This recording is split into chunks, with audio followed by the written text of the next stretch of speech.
Boa noite, pessoal. Sejam todos bem-vindos a mais essa live em que a gente continua, naquela sequência de lives que surgiu oportunamente a partir do momento que a gente começou a receber aí essa quantidade de pessoas afoitas por tentarem decifrar, os enigmas aí da castidade, da vida familiar, da vida amorosa de uma maneira geral, a entender melhor seus relacionamentos, enfim. Isso acabou se tornando um tema muito precioso aqui na página e a gente tem dado sequência a essas lives. Vou tentar ajustar aqui um pouco, acho que eu estou meio torto, isso está me dando nervoso. Vocês viram que ultimamente eu sumi aí do Instagram de vocês, E muita gente surpresa, achando que eu tinha realmente reduzido o ritmo. Eu reduzi de fato o ritmo um pouco, em virtude desse projeto que nós estamos lançando essa semana, que tem tudo a ver com a vida de vocês, inclusive, e que tem tudo a ver com castidade. Infelizmente não vai sair hoje aquilo que eu falei para vocês que eu queria muito que saísse hoje. Mas posso dizer que eu estou feliz e puto ao mesmo tempo. Feliz porque o projeto se concluiu, puto porque ele não vai sair no momento em que ele ia sair, Mas vai sair ainda essa semana para vocês, fiquem tranquilos e vai ser muito bom.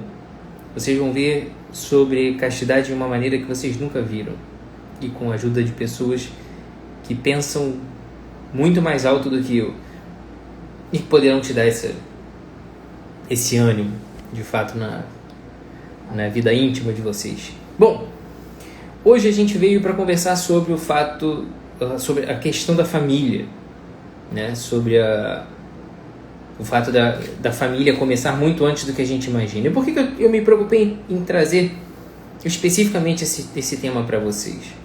Porque na grande maioria das vezes que a gente vai conversar sobre esses temas conjugais aqui, a gente tem dois grandes blocos, A gente tem dois grandes blocos. Tem aquela galerinha que está se preparando para a vida conjugal, tem aquela galera que já está casado há médio ou pouco tempo, e que ainda está ali muito insegura. Tem aquela galera com casamento de longa data que já desistiu e está aqui tentando arrumar algum jeito minimamente de ver alguma coisa dar certo, Tem aqueles jovens que nem sonham com isso. Esses são os mais perigosos, porque acham que essa vida a dois é uma realidade distante, acham que a castidade é algo próprio do relacionamento interpessoal, Daqueles que namoram, daqueles que estão casados, e enfim. Exatamente, aí, acho que não sei, Rezende Ribeiro, Amy Rezende Ribeiro, não sei o primeiro nome dela, só tá o sobrenome, mas ela falando de solteiros aí. Esses são um grande bloco de pessoas que, na verdade, são um bloco perigoso quando não para pensar que a castidade, que os valores que serão sustentados numa eventual futura família que essa pessoa venha a ter, eles não nascem de um dia para o outro. E que, na verdade, aquela família que nós teremos daqui a algumas décadas, talvez, ou daqui a alguns anos, Deus a livre de que seja daqui a algumas décadas e que você não fique para titia, mas aquela família que você vai forjar daqui a alguns anos, que você vai formar há alguns anos, ela está sendo forjada por esses valores que você traz consigo agora.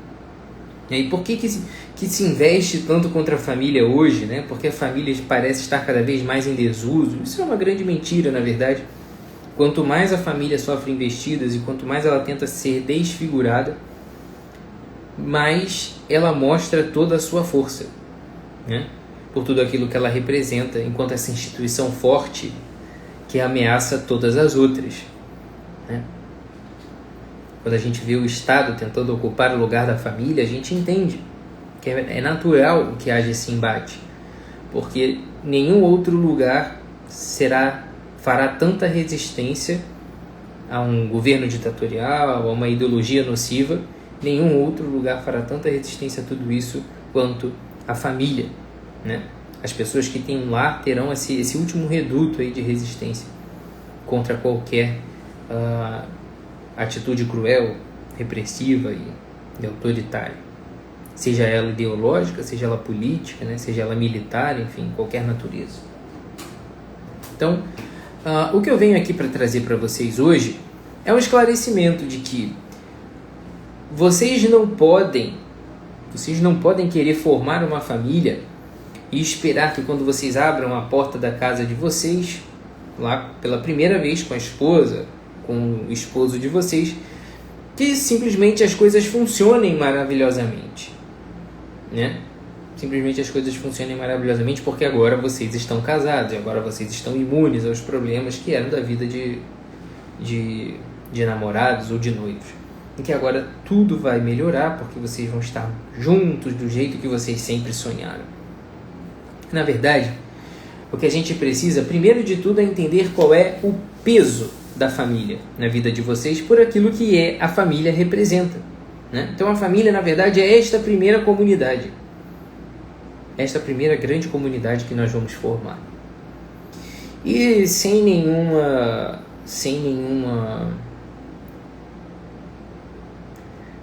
vamos dizer, com um discurso muito franco, né? Na verdade, a gente pode dizer, sem frescura nenhuma, que quando nós somos filhos, na grande maioria das vezes, nós estamos ali naquela condição de sermos praticamente amamentados o tempo todo por aquela família. E essas preocupações em criar um lar que seja forte, consistente, né? E que seja realmente um lugar honroso, a criança ou adolescente, ela tem praticamente responsabilidade e praticamente nenhuma atividade na construção desse lar ali. Então, na verdade, ela é mais vítima dessa articulação dos pais do que propriamente um protagonista desse processo. Elas podem ser protagonistas no sentido até meio passivo, no sentido de que os filhos são um grande desafio para a família, né? E podem levar a família ao verdadeiro fracasso se aqueles filhos evidenciarem uma criação totalmente falha, né? E serão evidência de um fracasso e muitas vezes de um desamor entre os cônjuges, né? Apesar de que a vida dos filhos, elas deveriam representar esse amor perfeito e generoso que existe entre aquele homem e aquela mulher. Mas o que eu quero chamar a atenção para vocês hoje, até para que vocês tenham essa verdadeira consciência daquilo que nós estamos buscando quando nós falamos de família, né? É que nós não estamos buscando ali simplesmente um contrato, um compromisso social, uma mera formalidade. Nós estamos falando de criar essa primeira comunidade, onde nós vamos forjar esses cidadãos, onde nós vamos forjar essas pessoas, para que elas possam se relacionar em outras comunidades e crescer ali. E óbvio que nós não estamos falando da família simplesmente no seu sentido social, mas nós estamos falando da família deste lugar que é o berço da nossa liberdade. E só isso já é algo fundamental da gente entender. E só isso já é um motivo suficiente para que a gente entenda a profundidade da família. Porque em todos os sentidos a gente termina aí, né, no fato de que a família é o berço da nossa liberdade. Por que eu digo isso? Porque ela tem toda a sua estrutura formada pelo amor. Então, ela tem o amor como origem, ela tem o amor como regra e ela tem o amor como objetivo. E por isso ela pode ser considerada, como disse Chesterton, e alguém citou aqui nos comentários já, né? Como dizia Chesterton, e de fato ele dizia muito sobre isso, ele disse muito sobre isso, a família talvez seja a instituição mais anárquica, mais loucamente anárquica, né, de todas. Porque ali nós temos um grupo de pessoas que de fato não tem regra nenhuma regendo nada ali. Quando eu digo para vocês que a origem da família é o amor, ela já começa numa atitude de loucura, porque são duas pessoas que se amam, um homem e uma mulher que se amam e que livremente decidem depender de alguém novo, que não faz parte daquela família até então. E isso nos lembra muito, muito, muito a generosidade de Deus. E por isso a família é o lugar onde nós mais facilmente reconheceremos essa presença. E se nós não tivermos na família esse lugar de reconhecimento da presença de Deus, será muito difícil que a gente reconheça em outras instâncias da nossa vida essa presença também. É claro que Deus não poupa ninguém e encontrará cada um de nós no devido momento na nossa caminhada. Mas, quando nós entendemos que a família é esse berço da nossa liberdade, ela, de certa forma, ela existe. De certa forma, não, ela, em toda a sua forma, ela existe como uma própria figura da família que Deus é, enquanto Santíssima Trindade. Deus não é só. Deus é um e três ao mesmo tempo. E quando nós formamos família, nós estamos nos assemelhando a esse Deus que não vive sozinho e que existe na base dessa relação entre pessoas. E quando nós trazemos isso para a nossa família, nós precisamos entender que, por ser assemelhada a essa condição do próprio Deus, de ser relação interpessoal, ela pode ser caracterizada dessa forma, como esse berço da liberdade, porque é o berço do amor.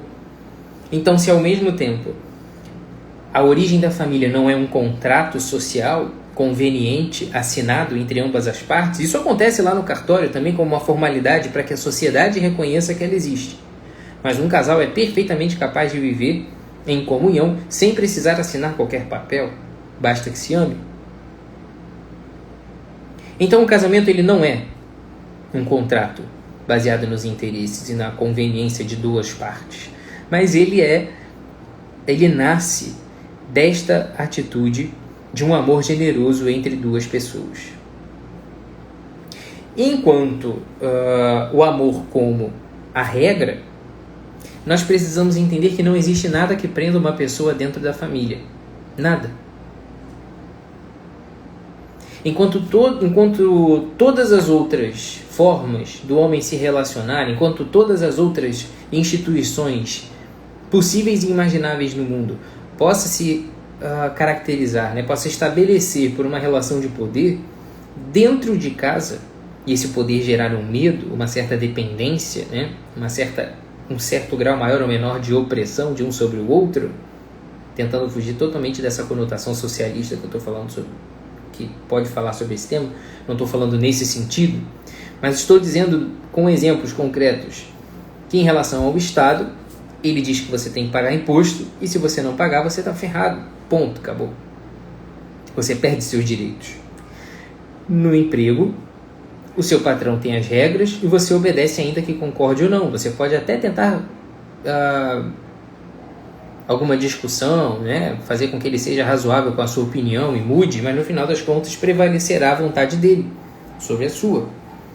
E dane-se, se você não concordar, a porta da rua é serventia da casa. E esse medo do emprego, provavelmente, de perder o emprego, provavelmente te manterá fiel àquela vontade do teu patrão, ainda que você não concorde com ele.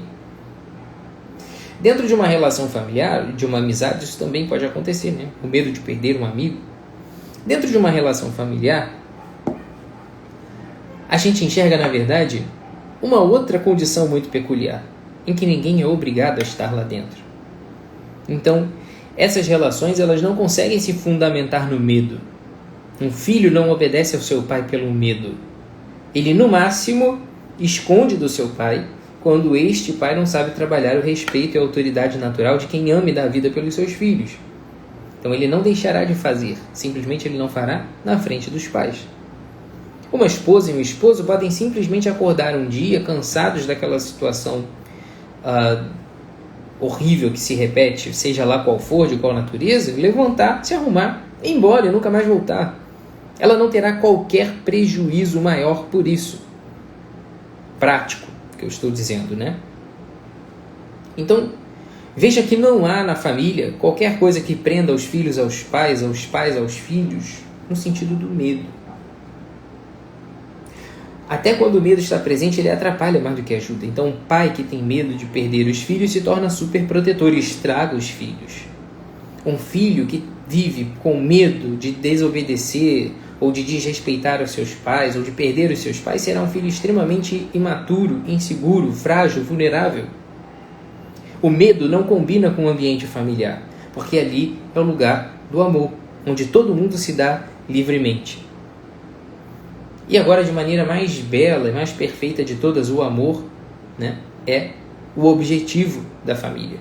Então, quando a gente diz isso, a gente está dizendo que, diferente de todas as relações em todas as outras instituições criadas pelo homem, há ali um amor como um único objetivo e princípio das coisas. Diferente do que nós encontramos nas outras relações pessoais que podem ser guiadas por interesse. um patrão e o seu empregado. Isso é uma relação bem evidente em que o interesse é o que predomina, né? Então, se o empregado é extremamente incompetente, ainda que o patrão ame a sua família, invariavelmente em algum momento aquele empregado irá para o olho da rua, né? Da mesma forma, isso pode acontecer entre um governador e os seus governados.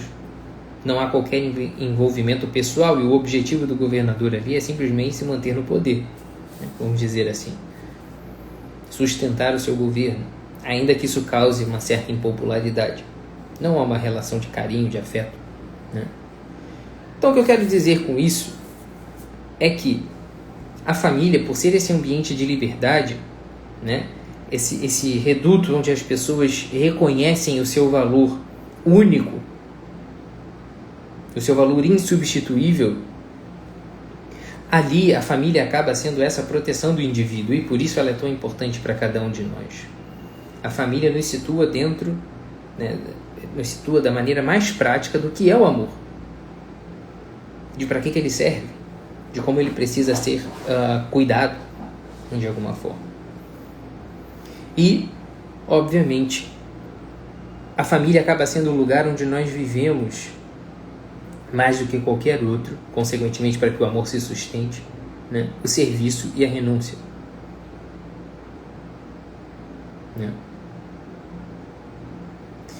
Então, quando a gente olha para o casamento, ele é essa instituição que, aparentemente sendo tão frágil, né, ela se torna forte justamente por essa fragilidade que é essa liberdade que permite a todos fazerem o que quiserem, mas em que as pessoas estão evidentemente presas por esse sentimento de um amor autêntico dentro de um ambiente ideal familiar.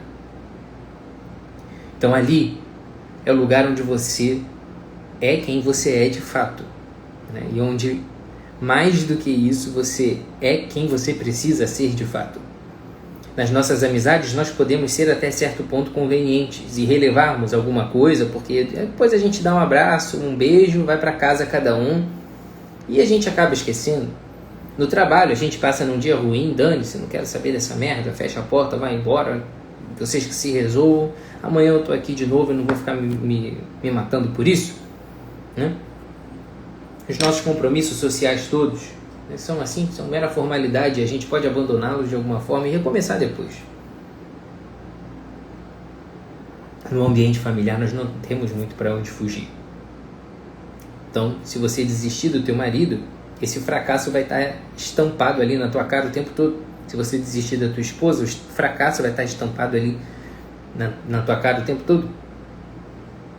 Porque você vai encarar a solidão, inevitavelmente.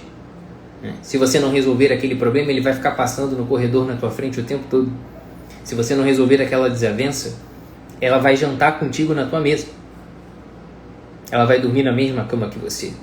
E você não vai ter para onde fugir, a não ser que você fuja também de você mesmo. E encare uma realidade provavelmente muito miserável por isso, por ser um covarde. Bom, e por que eu digo tudo isso? Porque se nós estamos falando hoje, e o tema dessa live é Sua Família Começa Agora, a gente não pode se surpreender por essas circunstâncias que são próprias da vida conjugal, né, e não entender o que é, né, e qual a importância da família. A gente não pode pensar nisso tudo como uma surpresa quando a gente entra em casa pela primeira vez e começa a enfrentar esses dilemas de uma vida a dois. Eu falei com vocês na outra live sobre o namoro cristão autêntico, né?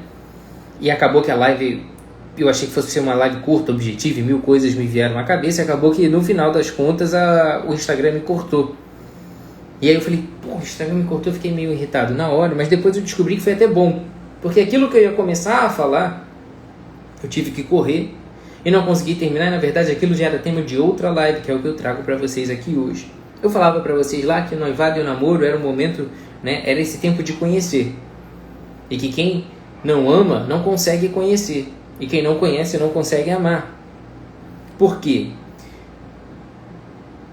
Este movimento de amar verdadeiramente, ele precisa dessa atenção ao outro. Precisa que você diminua um pouco e comece a escutar, a observar o que o outro gosta, qual é a sua história. Lembra dessa historinha toda que eu estava contando na última live sobre namoro? Que serve também ao noivado e serve também para os casais que estão casados e ainda não se encontraram de fato. E ainda não atingiram essa maturidade. Então, quando nós estamos falando de que o casamento começa agora, é que já nessa fase de noivado, de namoro, em qualquer relação pessoal que você estabeleça, você precisa estar atento na maneira como você está cuidando desse valor que o outro tem. Como você está olhando para esse valor que o outro tem. Então, veja. Você precisa estar atento a essas questões e cultivar isso dentro de você, porque senão você vai ser simplesmente surpreendido por essa realidade. E hoje, quando a gente olha para a realidade do matrimônio, toda essa complexidade, toda essa beleza que precisa ser desvendada nessa luta diária da vida matrimonial, ela na verdade passou a ser mais uma possibilidade. Isso já não é mais uma grande preocupação, porque a sociedade que relativiza tudo já inventou um remédio para o casamento fracassado, que é o divórcio. E isso faz dessa nossa capacidade de escolha e dessa liberdade, que deve ser sim sempre cultivada, óbvio. Ninguém deve ser obrigado a viver em nenhuma circunstância da sua vida. Mas é justamente nessa condição, nesta circunstância, que o casamento fica tão enfraquecido. A possibilidade do divórcio como uma resposta natural às nossas frustrações, essa possibilidade representa nada mais nada menos do que uma geração de adolescentes de 30 anos, que continua querendo ter tudo ao mesmo tempo. E não é capaz de entender sobre renúncia, sobre compromisso, sobre fidelidade, sobre responsabilidade. É aquela famosa brincadeirinha do nada errado se te faz feliz, assinado Satanás, É essa velha superstição de que o divórcio, como diria Chesterton, é a solução para um casamento em crise, um casamento onde as pessoas não se toleram mais. Porque, afinal de contas, se nós estamos falando de divórcio, se nós estamos falando dessa possibilidade de voltar atrás, então aquilo em que nós estávamos inicialmente não era nem casamento. Porque o casamento não representa um contrato. É o que eu disse para vocês, o casamento, ou a família, o princípio básico da família ali é a existência dessa vida, de um casal que sustenta e dá esse ponto de partida para a família. A família é a vida matrimonial de maneira indissociável. A vida matrimonial é esse berço da liberdade, em que paradoxalmente não há regras que prendem ninguém um ao outro. Ainda que, quando você pensa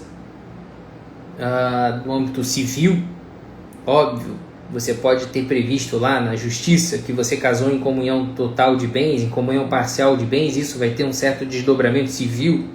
Mas aí nós não estamos falando de casamento, nós estamos falando de aspectos financeiros da vida, enfim, proteção de patrimônio. Mas nós não estamos falando da relação humana. Não existe um selo civil ou social, sei lá, que certifique um amor por um reconhecimento público. E nenhum reconhecimento legal, público,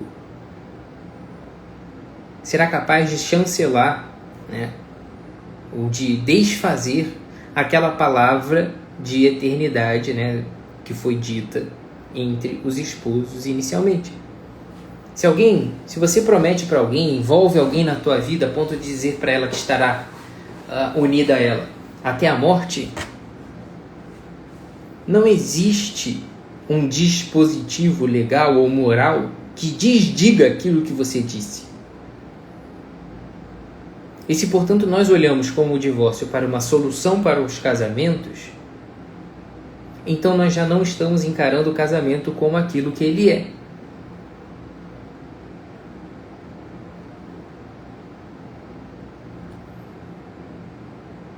Entende? Nós encaramos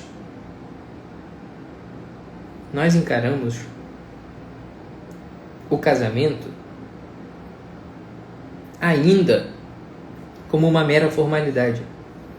Nós estamos encarando o casamento ainda como um mero contrato social ou uma troca de interesses.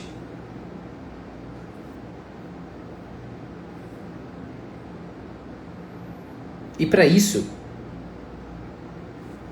essa perspectiva do divórcio ela nem se aplica. Porque aquilo ali praticamente nunca existiu. Aquilo é uma mentira. Dá-se o nome de casamento a isso, mas aquilo não é nem casamento.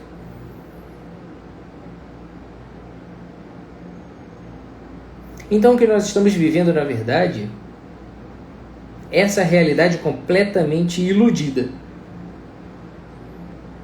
De que nós temos uma saída para um casamento que é voltar atrás de um lugar ao qual você ainda nem foi.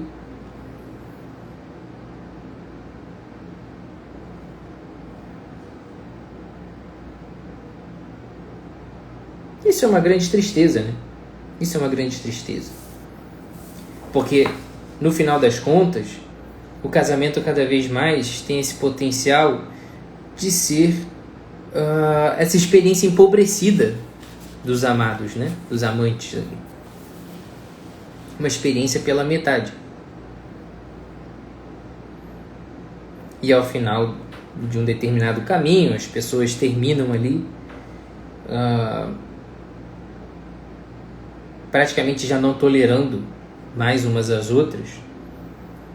E a gente cria essa ilusão, né, no final das contas, e por uma total falta de maturidade, de honra, de caráter, de decência, de tudo, depois de ter prometido o infinito para aquela pessoa, alguns anos depois, aquilo tudo se perde, aquilo tudo se esvai.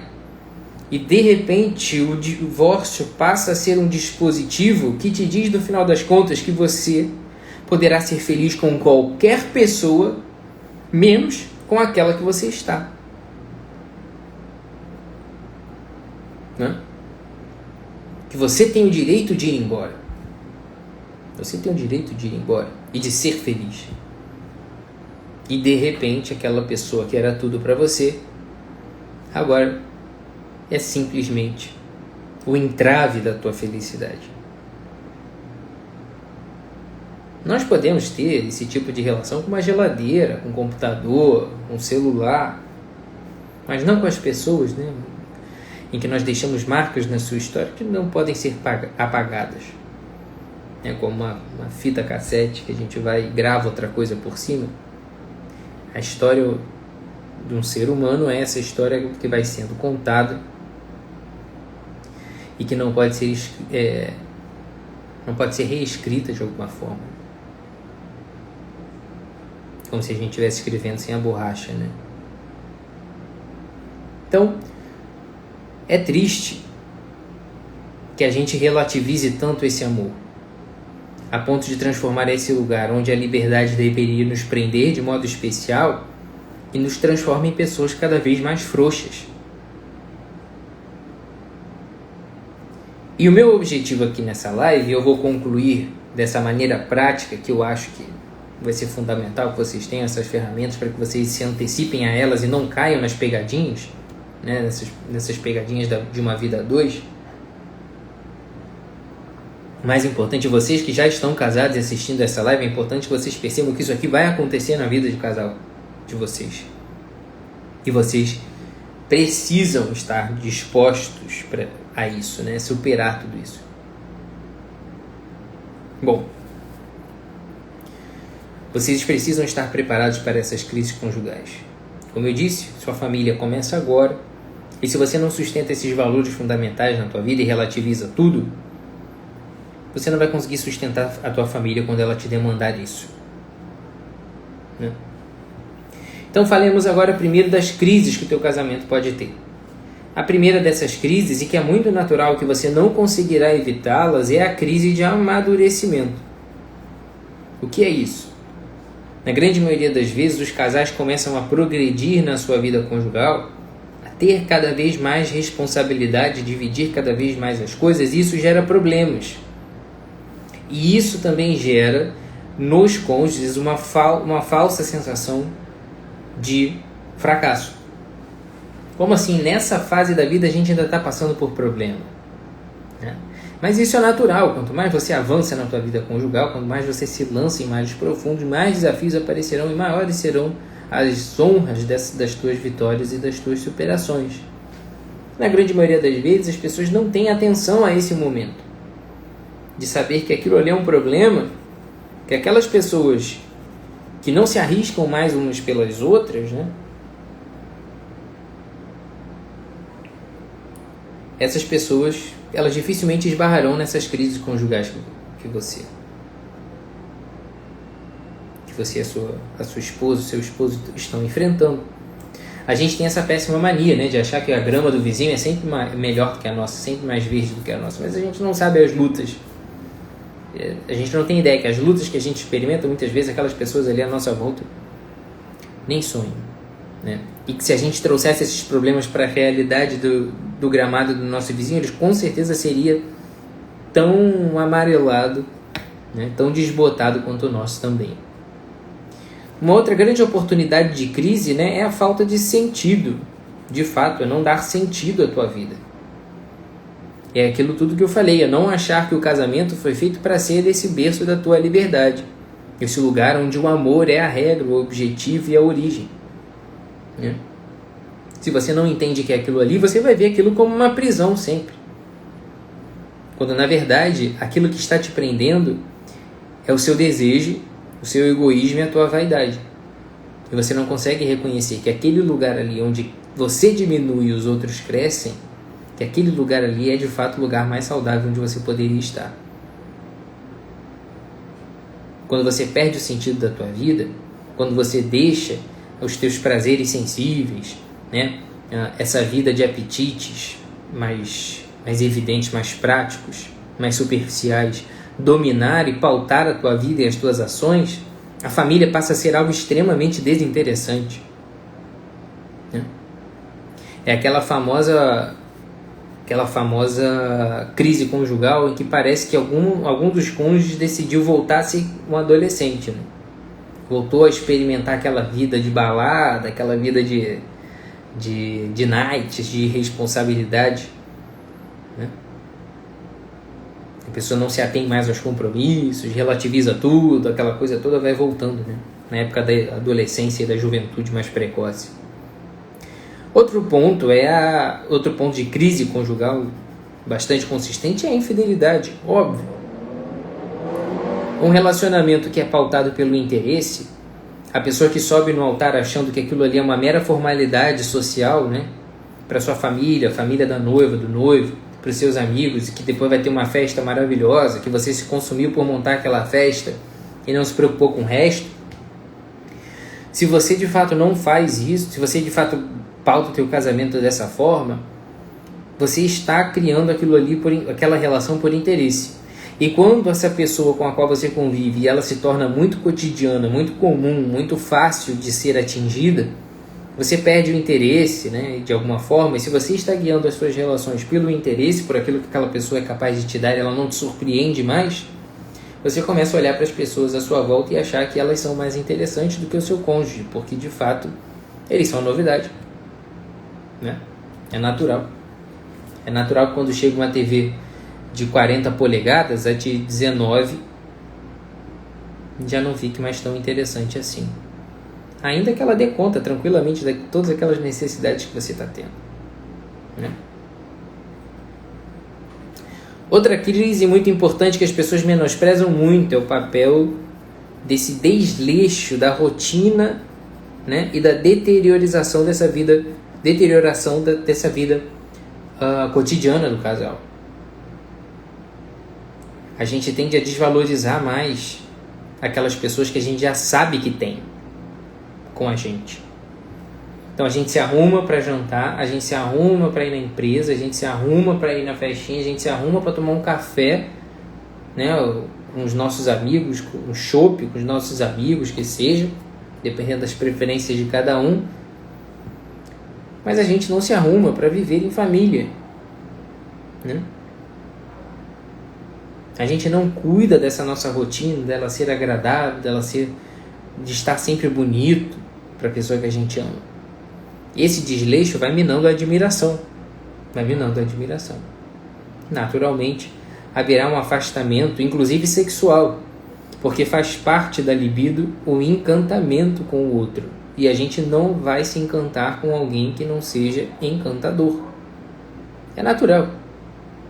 Então não espere que você fique usando roupa velha, rasgada, não tome conta do seu peso, não faça exercício, não faça dieta, não corte direito o seu cabelo, não arrume a sua barba, e você vai continuar despertando aquele mesmo tesão no teu cônjuge que você despertava antigamente quando você tinha seus 19, 20 anos e se cuidava todo final de semana para sair para festinha com ele, quando ainda era noivo, noiva, namorado, namorada. Era bem mais interessante antes, porque antes você estava em forma e agora você não está mais. E aí você chega no consultório do ginecologista dizendo que a sua libido foi embora. Às vezes tudo que precisa é pedir, me dá uma foto do teu cônjuge. Me mostra como está agora e como era 10 anos atrás. Obviamente que é natural que todos envelheçam, né? Mas não é natural que todos virem bagulhos. Né? Existem mulheres que a gente acompanha, né? Atrizes, atores de Hollywood, por exemplo, que tem a sua aparência. Não é que essas pessoas devam servir de referência para nada, tá? Porque tudo que eles falam é só merda. Mas estou dando esse exemplo prático para que vocês entendam. O envelhecimento não é, né, um respaldo para que você se embagulheça. Basta você olhar para tantos atores e atrizes de Hollywood, por exemplo, que só melhoram com o tempo, né? Bom, outro ponto típico de crises dos casais é o ressentimento. O ressentimento é justamente esse movimento de ficar cozinhando as mágoas, né? E existe um remédio muito importante para ele. Eu não vou falar muito do ressentimento agora, porque eu vou falar dele quando eu estiver falando dos remédios. Um outro problema é a falta de maturidade. Obviamente, né? A capacidade de resolver problemas, a capacidade de lidar com as suas circunstâncias, achando que todo mundo te deve tudo, né? E que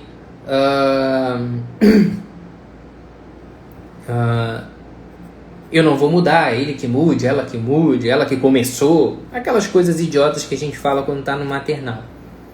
Há um grande problema em continuar trazendo essas atitudes adolescentes e achar que todo mundo deve resolver os seus problemas, né, no seu lugar, e que a responsabilidade daquilo que você faz de errado é sempre uma postura primeiro do outro. Terceirizar a culpa, né? Um outro ponto é o amor possessivo, ciúmes. Isso está muito claro de que isso é algo extremamente nocivo quando nós entendemos que a família é esse berço da liberdade humana, né? Nesse lugar de liberdade não cabe um amor possessivo, né? Consequência de uma insegurança, enfim, de uma falta de memória afetiva do casal, achando que a todo momento você será traído. Essa insegurança de saber que o seu amor é um amor exclusivo, né? E que o lugar que você ocupa ninguém poderá mais ocupar. E que você deve se comportar como tal. E não ficar disputando a sua atenção com coisas inferiores a você, né? Outro ponto importante de crises é a hipertrofia profissional. E veja aqui, não é que o esforço no trabalho seja prejudicial para o relacionamento, de forma alguma. Inclusive, namorados e noivos que não se preocupam com seus empregos e com a sua capacitação profissional, para que ponham fim a essa condição interminável desses noivados enormes, né, e longos.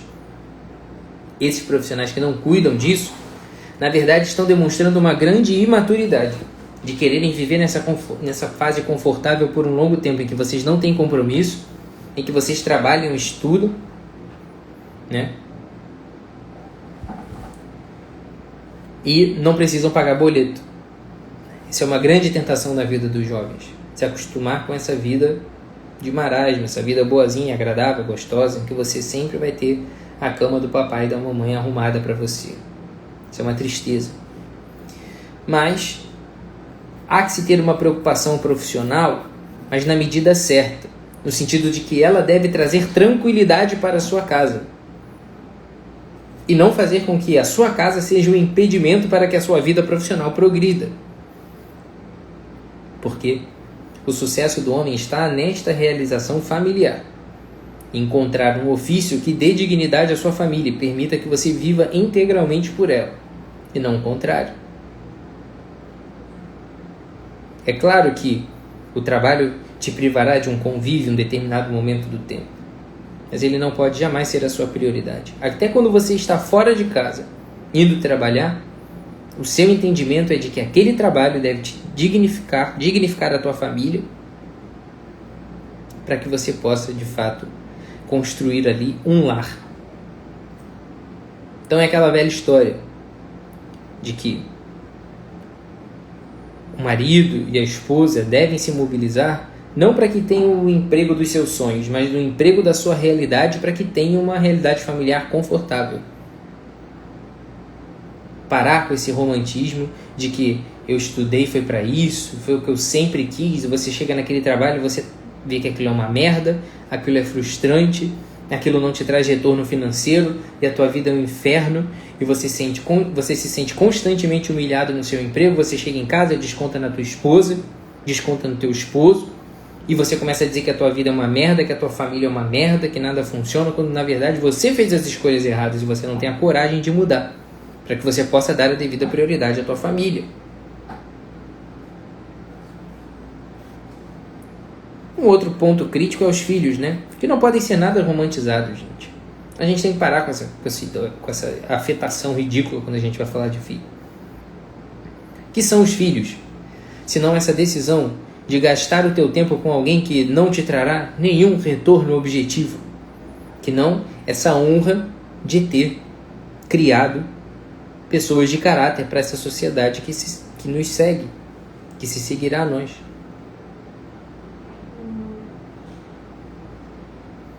E por isso essa paternidade ela é tão nobre. A maternidade e a paternidade são tão nobres. Porque elas são essa atitude sem interesse.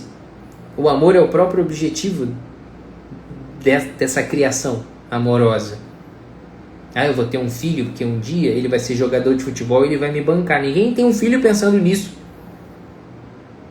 E é isso que faz da paternidade e da maternidade algo tão belo. Mas esses filhos poderão ser um grande desafio para a vida do casal. Basta você pegar um casal que se ama loucamente, que tem uma vida maravilhosa, uma rotina invejável, imprevisível, viagens para todos os lugares do mundo e que estão vivendo, dizendo à torta e à direita que o casamento é perfeito e maravilhoso, e você pega um bebê de paraquedas e joga, como se você estivesse jogando uma granada na vida desse casal. Se eles não se fortalecem nesses valores, nesse entendimento que existem coisas mais nobres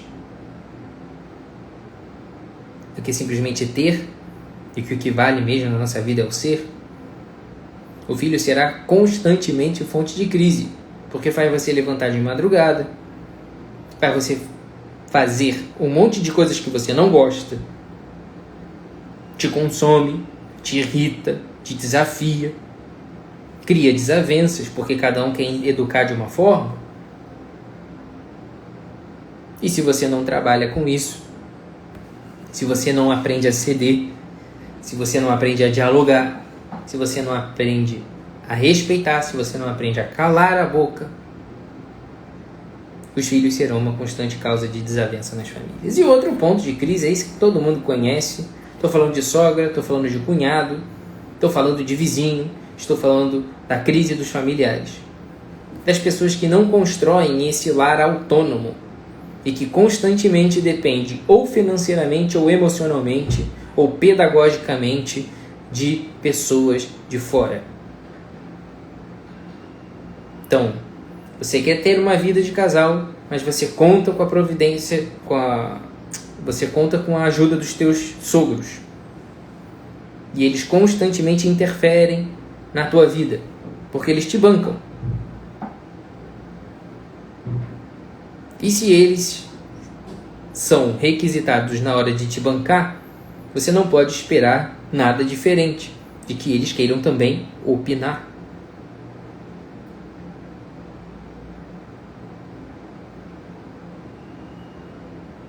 Toda vez que um familiar te visita, ele olha a dinâmica da tua casa e se surpreende e fala mal, e você não repreende essa pessoa por isso, você absorve aquilo e começa a brigar com o teu amado, com o teu esposo, com a tua esposa, baseado naquilo que alguém de fora desaprovou, que não tem nada a ver com a tua vida, é briga na certa.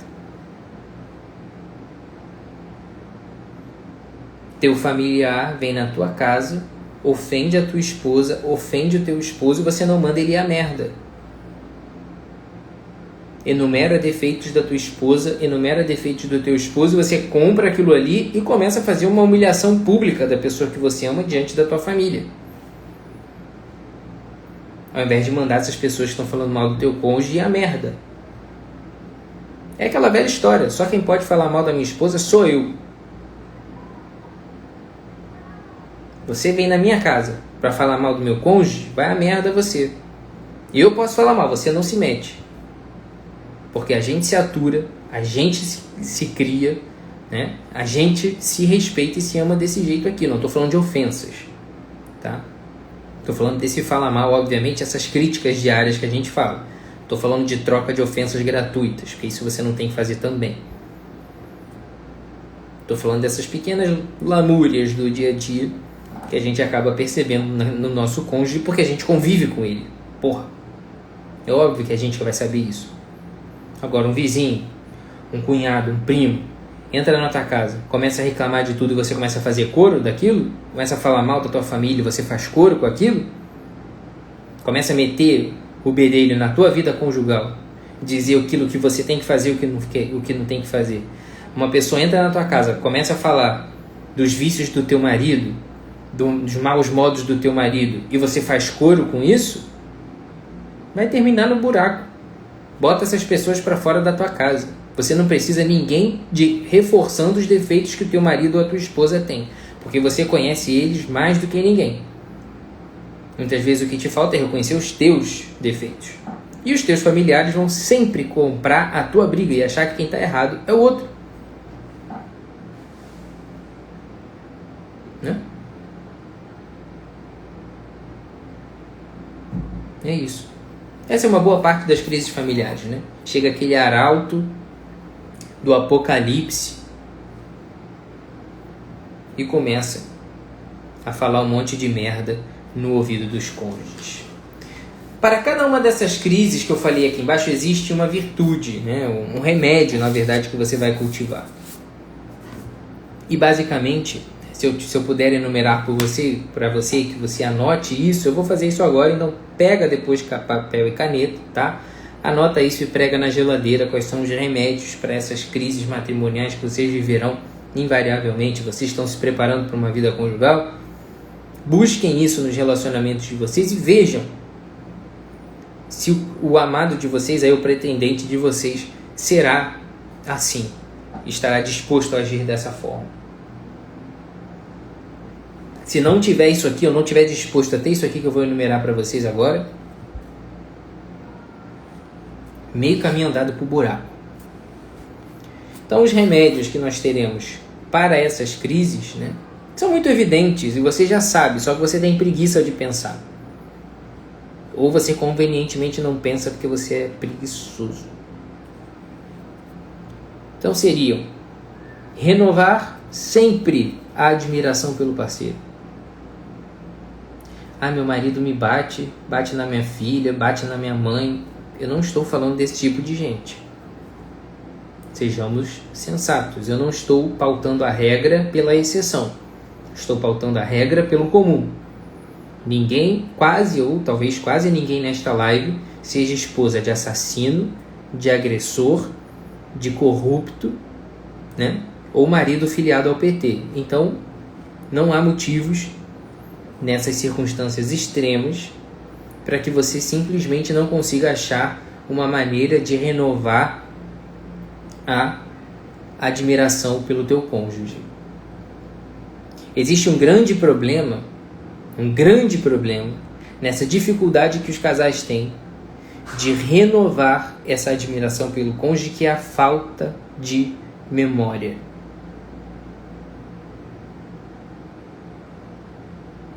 Muitas vezes a gente ouve de maneira triste casais de 20, 25, 30 anos, de homens e mulheres que foram incansáveis por sustentar o lar, criar os filhos, dar dignidade, fazer tudo. Passou pelos maiores perrengues e resistiu. Depois de 20 anos de casado, a fulano ou fulano chegam lá e falam: ele não faz nada por mim. Isso é a maior ingratidão, a maior tristeza do mundo. É um casal de 20, 30 anos de casado e as pessoas simplesmente olharem e falarem isso. Fulano nunca fez nada para me agradar. O fulano já ficou até meia-noite, 1, 2, 3 horas da manhã cuidando do filho, ou trabalhando, ou lá na puta que pariu dirigindo um caminhão para botar comida dentro de casa. Ainda tem que ouvir uma coisa dessa.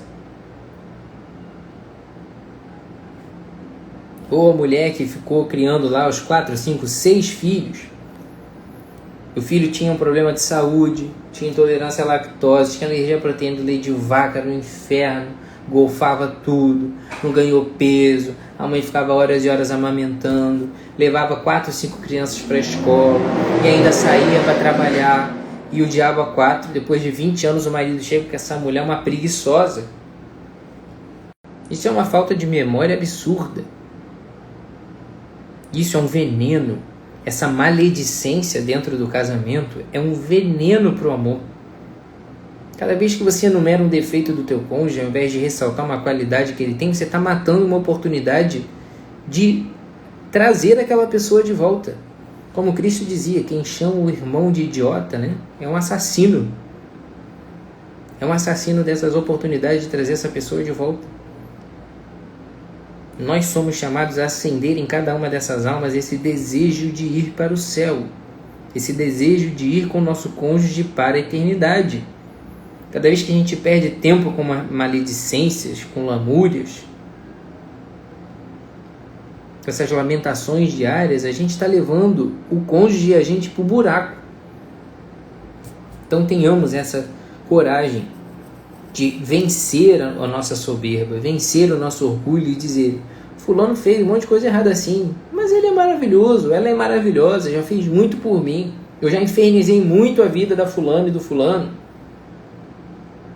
eles já me aguentaram muito, é natural que eles estejam um pouco cansados de mim, mas a gente vai virar isso juntos. Porque fulano é assim, assim assado, é muito bom, muito disponível, não sei o que, já me ajudou muito, já ajudou muito minha família, já ajudou muito meus amigos, já segurou muito a barra minha, aquela vez que eu tava na merda. Entendeu? É assim. Assumir erros e deficiências, isso é um exercício realmente de um amor muito desinteressado, né? Assumir que você tem defeitos. Isso é o auge, né, da nossa humildade. E, no entanto, a gente gosta muito de falar dos defeitos dos outros. Os nossos a gente nunca reconhece que tem. Então, assumir erros e deficiências é o primeiro passo para você mudá-las. Porque, afinal de contas, você não muda aquilo que você não reconhece que você tem. Parece uma idiotice, mas é verdade. Corrigir e não criticar. Corrigir e não criticar é muito interessante, né? Parece a mesma coisa. Mas corrigir pressupõe apresentar uma solução. Pressupõe você se apresentar diante de um problema de uma maneira que você consiga resolvê-lo. E não como que você fique feito uma mulher histérica, um homem histérico, né? Feito uma metralhadora de merda, falando dos problemas que você vive na tua casa, o quanto tudo que está ali está uma porcaria, infernizando a vida de todo mundo à sua volta sem tomar uma atitude concreta para que aquilo ali mude de fato. Porque essa casa é uma bagunça, essa casa é uma merda, ninguém conta nada e a luz está sempre acesa, mas você nunca apaga a luz. Chega em casa, a primeira coisa que tu faz é pegar a tua mochila do trabalho, a tua pasta do trabalho e joga em cima do sofá. Não joga a tua cueca no cesto. Mija e deixa a tábua levantada e não dá descarga. Come a tua janta e não lava nem o teu prato, porque acha que a tua mulher é tua escrava para lavar tuas coisas. É claro essa servidão espontânea e livre, ela faz parte do casamento. O bom é que todo mundo faça tudo um pelo outro. Mas isso não pode ser pautado nesse sentimento de que o outro tem que me servir. Primeiro é o sentimento de que eu tenho que servir o outro, até que esse serviço seja tão constrangedor que faça o outro ter a mesma atitude que eu. E não contar que o outro faça primeiro para que depois eu faça. Isso é óbvio, é óbvio. Falar com os fatos, isso aqui nem tem muito o que dizer, né? Uma das piores coisas que acontece para o casal é ficar inventando problemas. O que você quis dizer com essa frase? Porra, eu não quis dizer nada, eu só quis dizer isso. Eu disse isso, não foi isso que eu falei? Ah, mas esse seu tom... Pelo amor de Deus, gente, parem de inventar essa merda, entendeu? De botar essas caraminholas na cabeça e dificultar aquilo que é fácil. O fulano disse isso, era só isso. E se você quer dizer isso, diga só isso. Tá? Se você não gostou de alguma coisa, só diga essa coisa e ponto final. Não fica dando rodeio, nem fazendo peripécias para dizer, fazendo draminha. Tá? Não fica rodando. Não, vai lá. Se está insatisfeito com alguma coisa, diz. Se você está achando que o outro está com algum problema, pergunte. Se você achou que aquilo ali não foi bem colocado, questione e ponto final. Agora não fique inventando aquilo que não tem.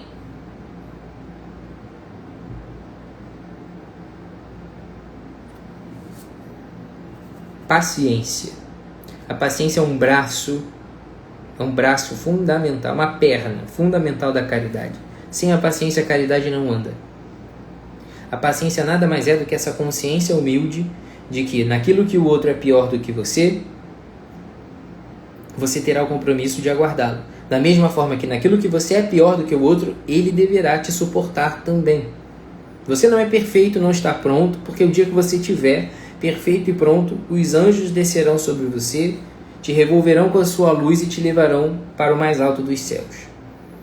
E desiste dessa possibilidade, porque só quem teve esse privilégio foi a Virgem Maria, pela função que teve e pelos méritos das atitudes que teve. Ela foi levada aos céus pelos anjos. Você não vai. Então não diga que você está pronto ou que você já domina totalmente uma determinada virtude a ponto de se inquietar com o processo de amadurecimento do outro. Tá? Na grande maioria das vezes, a diferença entre a merda que o outro fez e você ainda não fez é simplesmente a oportunidade e não o caráter. Porque o nosso caráter, no final das contas, é muito, muito parecido. Esse daqui, quando eu falei do ressentimento, né? Eu falei que eu não ia falar muito do ressentimento, porque eu ia falar do ressentimento com o remédio. Esse é o remédio, né? Pedir perdão e perdoar. Não é aquela desculpa porque está cansado de discutir e aí pede desculpa. É o verdadeiro senso. É o verdadeiro senso, né, de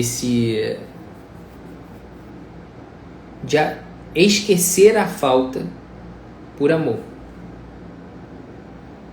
Perdoar isso, né? Você é capaz de conviver com aquela memória, sabendo que quem errou, não errou porque era essencialmente mal, mas porque é um ser humano falho, assim como você. E você leva a vida adiante. Isso pode ter sido uma desilusão qualquer com uma atitude triste que o outro teve, pode ter sido uma traição, sim, pode. Você não é obrigado a continuar com a pessoa depois de uma traição. Mas você também não pode sair por aí dizendo que você tentou de tudo e não conseguiu.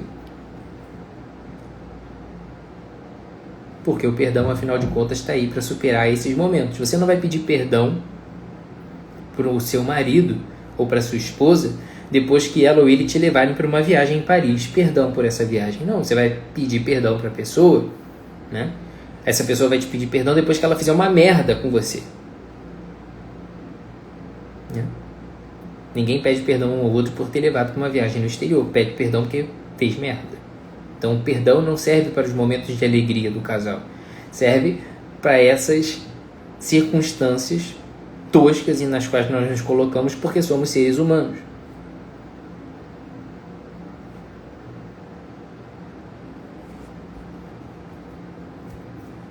Então, para esses erros inevitáveis, esses erros cuja a merda já está feita, esses erros em cujo mal já está feito, não existe outra solução que não perdoar.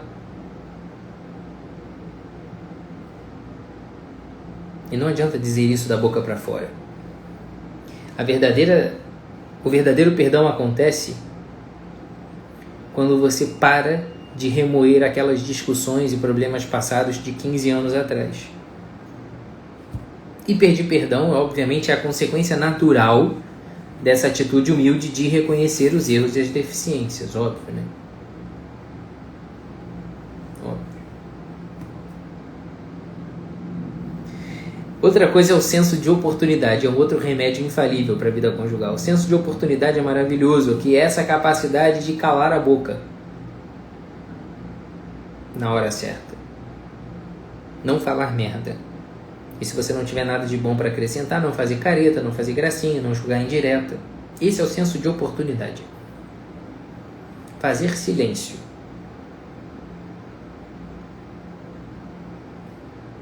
Né? Às vezes a gente só fala. E não deixa o outro falar. Na grande maioria das vezes também, a gente pega um problema e já quer bater de frente. Pega o vício da pessoa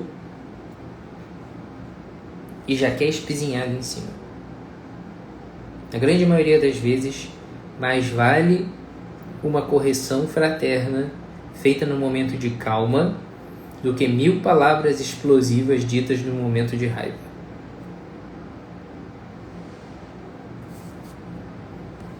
Não adianta. A gente vive reclamando que a nossa casa é um inferno.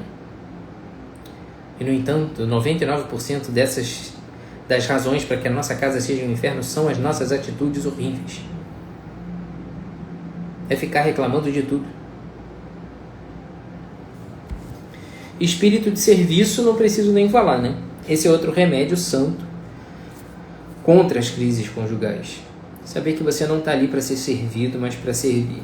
Jesus Cristo já nos ensinou isso há muito tempo e você só vai se realizar no serviço. O amor é essa coisa louca que se realiza por servir. Ponto final.